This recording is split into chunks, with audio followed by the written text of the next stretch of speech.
بسم اللہ الرحمن الرحیم۔ میرے عزیز دوستو، آپ سب کو N.a.q TV4 پر خوش آمدید۔ میرے عزیز دوستو، انتخابات کے بعد کا مرحلہ جو آیا ہے وہ استحکام ہے۔ استحکام کی پہلی انتخابی نتائج کو تسلیم کرنا ہے۔ میرے عزیز دوستو، انتخابی نتائج پر جو جماعت سب سے زیادہ خدشات ظاہر کر رہی تھی، اس کی حمایت یافتہ بڑی تعداد میں امیدوار کامیاب ہوئے، اور دیگر جماعتوں کے پاس بھی بظاہر کوئی جواز نہیں کہ وہ اس انتخابات کے نتائج پر آواز اٹھائیں۔ اسی لیے ہمیں مکان ہے کہ نتائج کو تسلیم کر لیا جائے گا، مگر جو خبریں آ رہی ہیں وہ ان نتائج کو تسلیم نہ کرنے کی آ رہی ہیں۔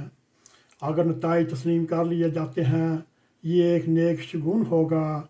شکایات کا باب تو کبھی بند نہیں ہوتا، اور یہ لازم نہیں کہ ہر وہ جو بات کریں غلط ہو، مگر پھر بھی ہمیں نتائج قبول کر کے سیاسی بلوغت کا اظہار کرنا چاہیے۔ میرے عزیز دوستو، انتخابی نتائج میں کسی بڑی سیاسی تبدیلی تو سامنے نظر نہیں آ رہی۔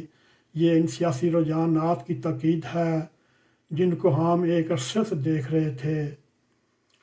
اگر ہم دیکھیں، سندھ میں پاکستان پیپلز پارٹی، خیبر پختونخوا میں PTI، پنجاب میں نون لیگ، اور پھر PTI بلوچستان میں وہ منتشر مینڈیٹ مدت سے یہی رجحانات رکھتے رہے۔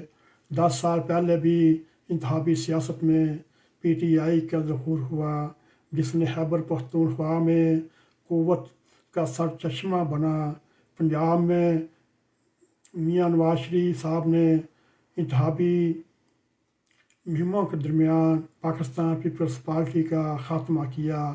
PTI پیپلز پارٹی کے مجوس لوگوں سے بھرپور ہے۔ خان صاحب کی مقبولیت دیکھتے ہوئے انہوں نے محسوس کیا کہ نواز شریف کا توڑ مل گیا۔ یوں PTI پنجاب میں ایک متبادل قوت بن گئی۔ 2024 کے انتخابات میں جو سامنے نتائج آئے، جو حقائق تھے، ان حالات کی تصدیق کرتے دکھائی دیتے ہیں۔ ان نتائج سے جو سیاسی حقیقت ابھر کر سامنے ہوئی، وہ سیاسی عصبیت کا توڑ عدالت یا ریاست کے پاس نہیں۔ ایک سیاسی عصبیت اور دوسری عصبیت پر غالب آ سکتی ہے، مگر جو خان صاحب نے پنجاب میں پورے ملک میں عصبیت پیدا کی، اس نے ایک دیوتا اقلیت یا اوتار کی صورت اختیار کر لی۔ اس کو ختم کرنے کے لیے جو بھی حکمت عملی اپنائی وہ ناکام ثابت ہوئی۔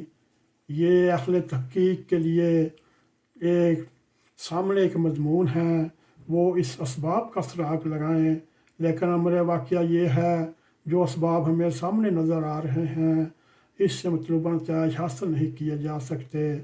اس لیے عصبیت نے انتخابی نتائج کی صورت میں ظہور کیا۔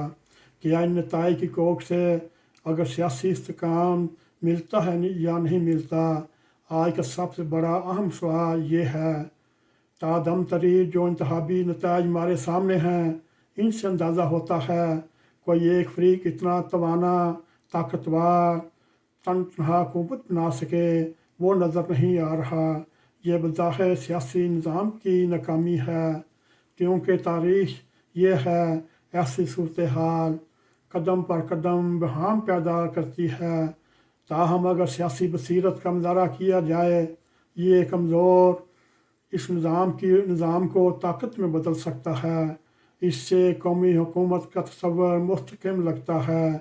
اگر پارلیمنٹ میں موجود تمام سیاسی جماعتیں مل کر ایک قومی حکومت بنا لیں اور معاشی استحکام کے لیے ایک 5 سالہ منصوبہ تشکیل دے پائیں تو اس سے وطن عزیز کی معیشت ایک ڈگر پر چل سکتی ہے۔ اس خیال سے خان صاحب شاید اتفاق نہ کر پائیں۔ اگر زیادہ اراکین پر ان کی گرفت مضبوط رہی تو وہ قومی حکومت میں شامل نہیں ہوں گے۔ ان کا پہلا مطالبہ یہ ہوگا خان صاحب پر مقدمات ختم ہوں، اگر نہ ہی حکومت اس سے اتفاق کرے تو وہ اس کا حصہ بن سکتے ہیں۔ میرا خیال ہے یہ معاملہ قومی حکومت کی تشکیل میں ایک رکاوٹ ہے، مگر ریاست بھی کیسے دیکھ سکتی ہے؟ ایک سیاسی لیڈر اس نے پاکستان کی سالمیت کے اوپر حملہ کیا ہو اور فوجی تنصیبات پر حملے کیے ہوں، اور اس کی ساتھ ہمیں اجازت دیں۔ السلام علیکم ورحمۃ اللہ وبرکاتہ۔